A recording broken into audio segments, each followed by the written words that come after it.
your career. How you will go to US? Have you ever thought of what caliber you require to go to US?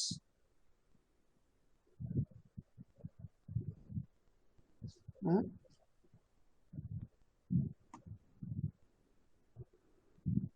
Have you ever thought of it? Anybody can say, I want to visit US. I want to do like this. Step 1, step 2, step 3, like. Hmm? Emma.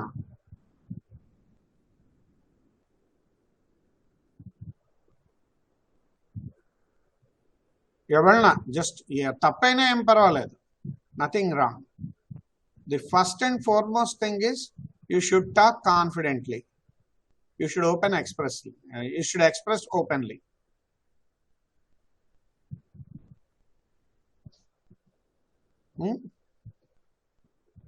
ఎవరైనా ఒకళ్ళు చెప్పండి,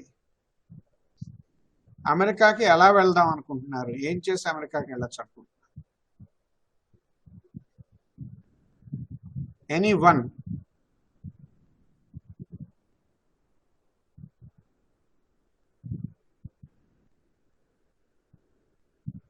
మీరు హైఫైలో చెప్పాలని expect చేయట్లే. Even if you are wrong also, I don't mind.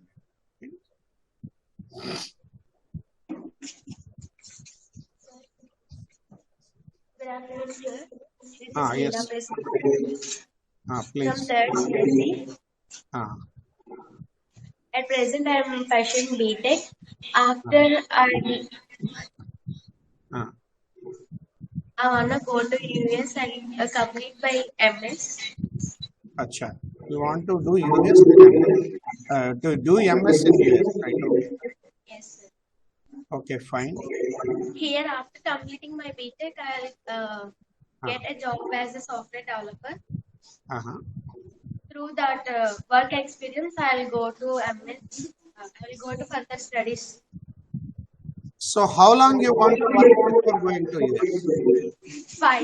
At least 5 years or below 5 years. 5 years or so you want to work. That's a good idea. Okay. Thank you, sir. Please take your seat. Okay. Now I will come to you. Actually, how the IT sector will be, and while studying, how you have to orient yourself to visit US or to study comfortably in US or to work in US, how one should mold himself. I'll talk now. Is it okay for you? Is it that you want to be successful in IT career? Or if you have any queries also, feel free to ask me. You can have a very open discussion with me. Absolute no hesitation. For a while you forget I am a professor or a director from university.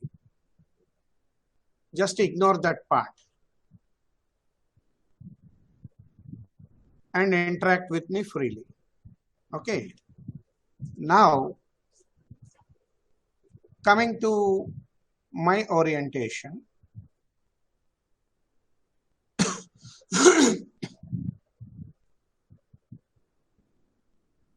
If you want to be successful in IT sector, you should be very good at coding. That is the first skill expected of you. You have to have a good problem solving ability. You should have a good problem solving ability, good databases knowledge, SQL knowledge. You should have a good SQL knowledge. Okay. And you should have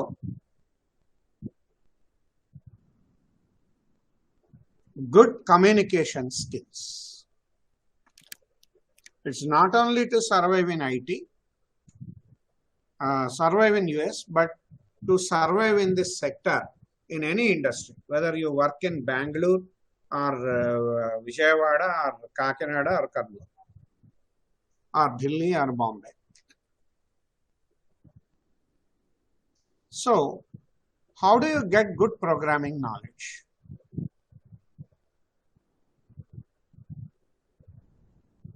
Because so far you are habituated to go through the prescribed textbook and your SAR will give some 10 programs.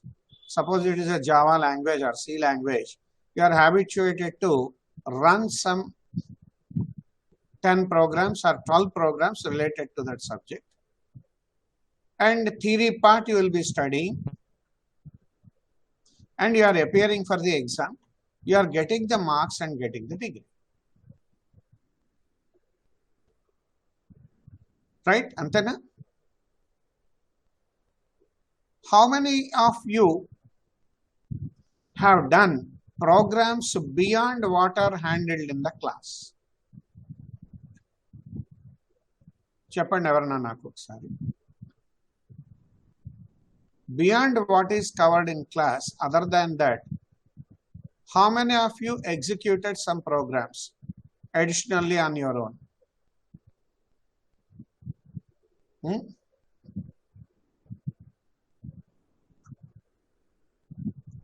చెప్పండి, చేతులు ఎత్తండి ఎవరున్నారు. Okay, ఒకళ్ళు వచ్చి చెప్పండి what is that you have done programming లో. You can, yes, you can come and say what is that you have done, in which language you have done, what are the assignments you have done.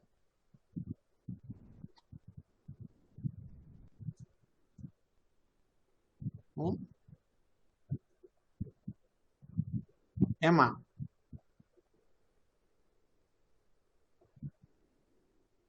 Yes, please.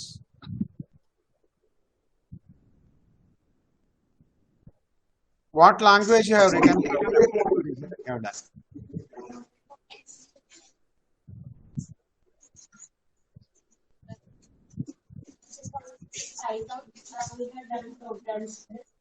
Emma?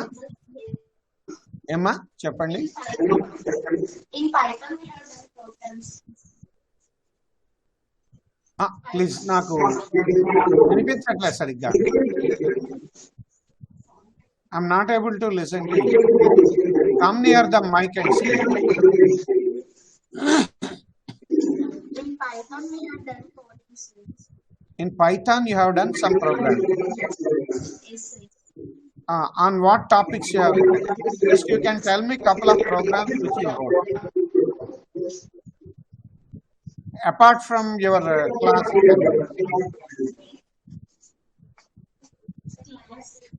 Apart from the class. Apart from the class assignment, additionally, what is the theory?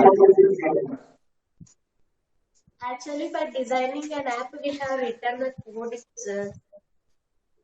That's in Python. So that's the code I written in Python, sir.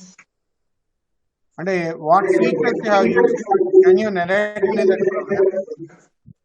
Sir? ఆ programme చెప్పగలవా అమ్మా? ఏంటో ఏ features వాడావా Python లో? Dictionaries use చేసావా? What features of Python you have used? Actually, I have no idea on that, sir. After a long time. Okay.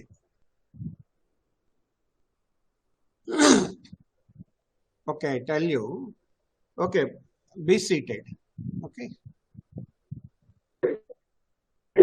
Okay, you can take your seat. Am I audible? Am I audible to you? Okay, fine. Yes, actually, I could understand that Python programming means, yes, you are given few examples and you worked out those things and you are done with it. Okay. But that is not enough for you to survive in the industry. Okay. It's not enough for you to survive in the industry. See, what industry expects is the problem solving ability. They expect good problem solving ability from you. So that means, given a problem, you should be able to develop code for that, for which you should have a good understanding of the problem definition. So in the first year, in fact, I am telling you, once you join your first year, you focus on C language and the problem solving ability. Lot of puzzles, lot of problems using arrays, trees, all this.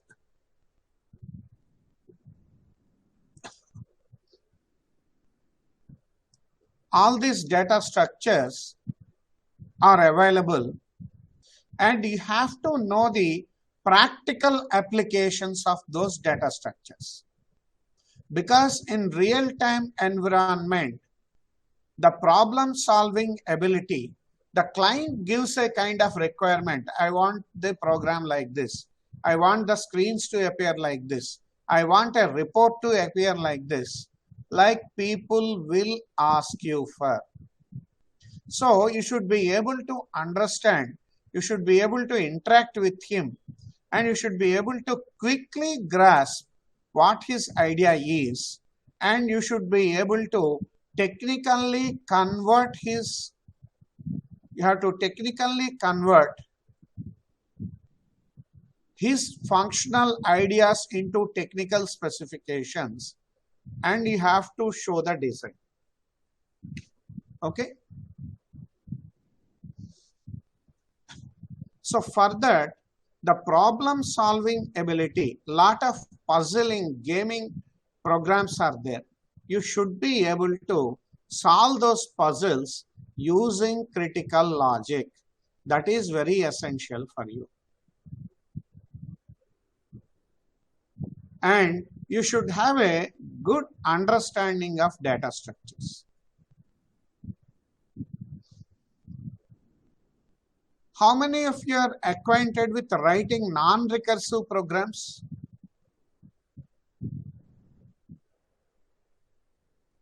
C language lo, any of the programs where you use the recursion, are you familiar with using non-recursive, writing non-recursive programs?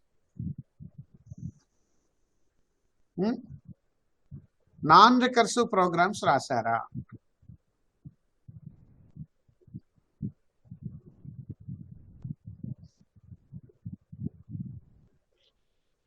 You should get habit.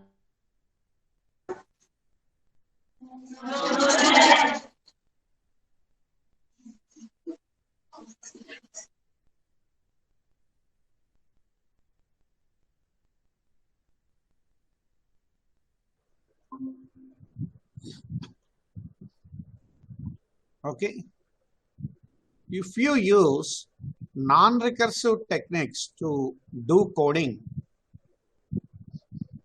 you get very good performance on the server side, because reducing the load on server side is a very, very critical aspect in any of the IT applications. So you should be well versed with different sorting, searching, tree traversal and graph traversal algorithms to be successful, to be very successful initially in your career. Ardhamainda? First year lo what searching and sorting algorithms you are acquainted with? Can you say what searching and sorting algorithms you are familiar with?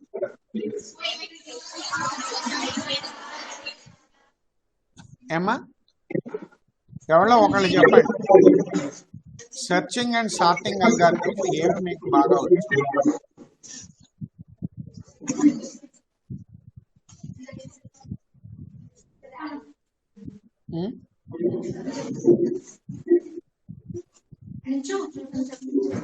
ఏమా చెప్పండి అమ్మా. Searching and sorting algorithm నీకేం వచ్చు అన్నది ఒకసారి చెప్పండి. Quicksort bubble sort. Quicksort, bubble sort. Very good. Quicksort, can you write a non-recursive algorithm using quicksort? No, sir. Huh? No, sir. Okay. That non-recursive algorithm writing, you get acquainted with, your logical ability enhanced. You can take data structures, the Sham series textbook. It will be available in your library. And it's available in some of the websites also, freely available. Free download of data structures using C, Sham series. There you find non-recursive implementation of towers of Hanai problem, non-recursive quicksort, and a non-recursive tree traversal, in order, pre-order, and post-order traversal, non-recursive. You try those algorithms, you understand. It's like almost the C implementation. He handles from very, very fundamental angle. So if you could run those programs, your logical ability very well enhances. So you'll be able to handle stack and queue. Then try to understand graph traversal, DFS and BFS, breadth first search and depth first search. Are you familiar with the BFS and DFS of graphs? Emma? Yes, sir. So those things you are recursively doing, right? I'm telling you, these programs you do non-recursively. Those non-recursive algorithms are available in this textbook. You try to understand that and write code in C language on your own. Ardhamainda? Then you get a reasonably good foundation of data structure. And one more thing is, you should explore. Please be seated. Please take your seat. I will just ask one question. What is an array and what is the use of an array? Why do you need an array?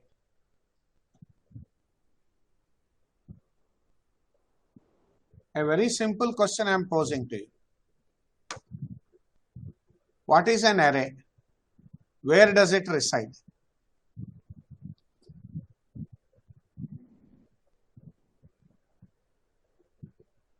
Chepamma. Good afternoon, sir. Good afternoon, Amma. Array is used to collection of similar data objects, sir. It is a continuously memory allocated, sir.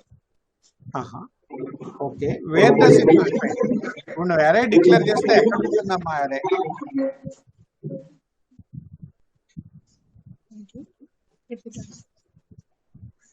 Can you repeat the question, sir? Where does the array stay? You have given an array declaration. Yes, sir.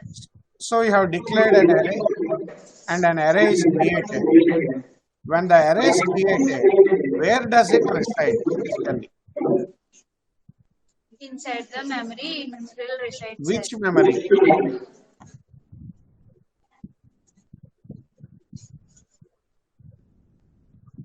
Which memory?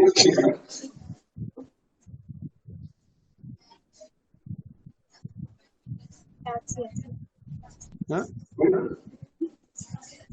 Cache memory, sir. A memory అమ్మా? Cache memory. Cache memory.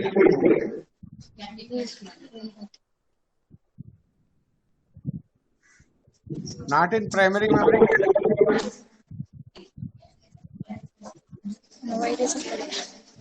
What is the difference between primary memory, cache memory, and secondary memory? చెప్పగలరా ఎవరన్నా? Cache memory is the speed memory, sir. You can Yes. access the data very speedily, very Okay. fastly. Yes, we can have very fast. And Fine. secondary memory, like Primary memory. Where does it reside? Primary and secondary. I asked about pre-memory. primary memory also. For small amount of data, we will use primary register. For large amount of data, vast amount of data, we will use secondary memory, sir, like tapes, hard disk.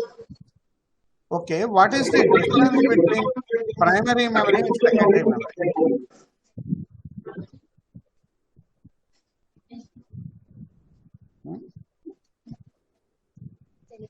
Actually, I'm not able to recollect it now, sir. Okay, fine, no issue. But I really appreciate your clarity of execution. Okay, you are very clear of what you know, and if you do not know, you said you do not know. I really appreciate it.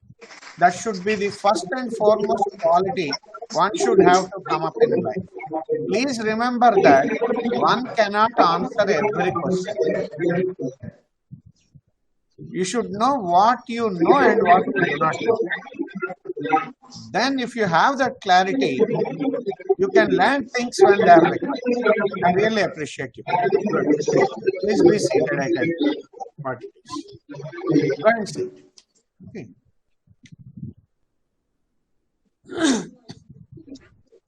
I tell you, if I consider the computer system with a human being, your CPU is equivalent to brain, and the neurons directly connected to your brain are your cache memory and your primary memory also. Suppose I tell you something. Today, I delivered some content to you for an hour, let us say. Then, if whatever you can remember, you will remember. But if you have a fear that you cannot remember, what is that you will do?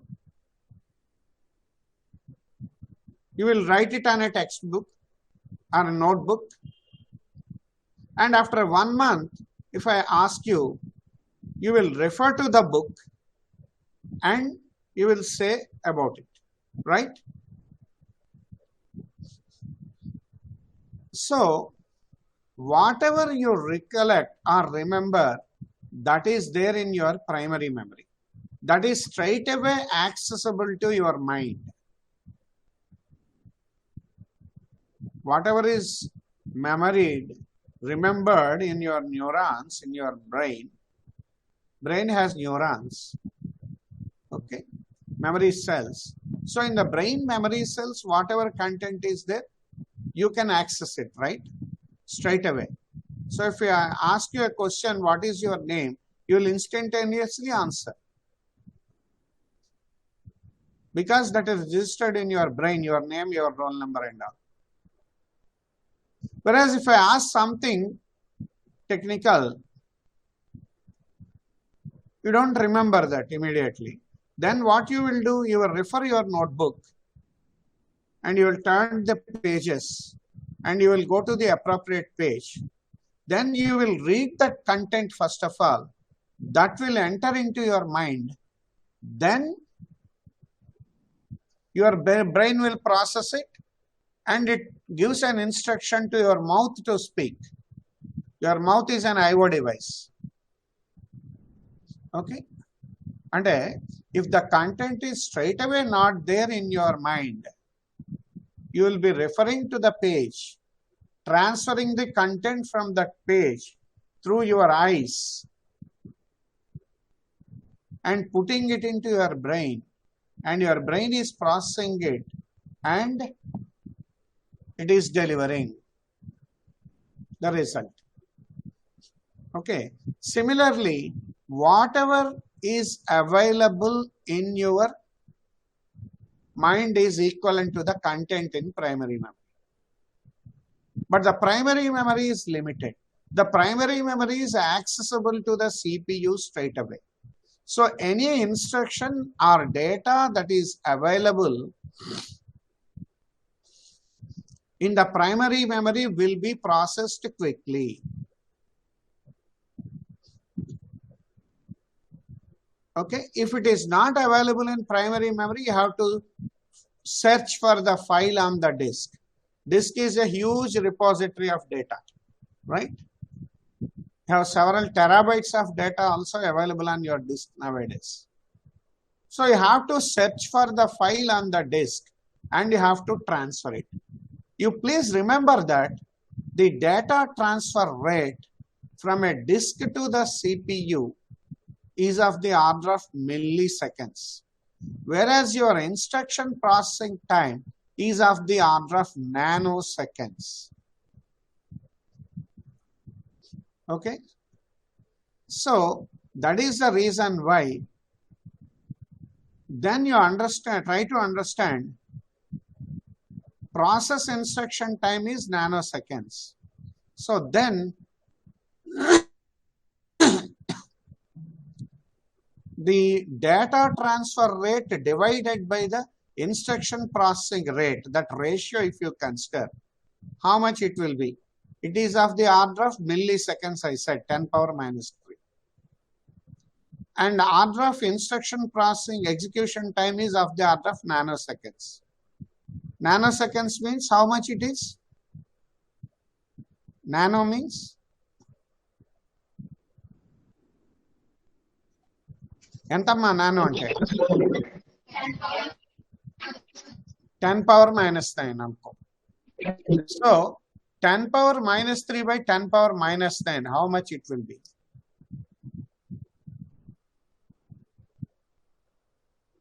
Ten power minus 3 divided by 10 power minus 9, how much it is?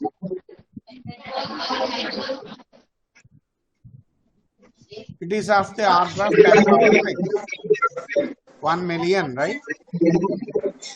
That means before you transfer one block of data from disk to primary memory, you can process 1 million instructions. Arthvainda? So the instruction execution time is that faster, or your reading data will be that slower. Okay. So here, what happens is, if you want to run a program or execute anything, unless it resides in primary memory, you cannot process it. Okay. So suppose I ask you a query like, I ask you a program like, find out the average mark of the class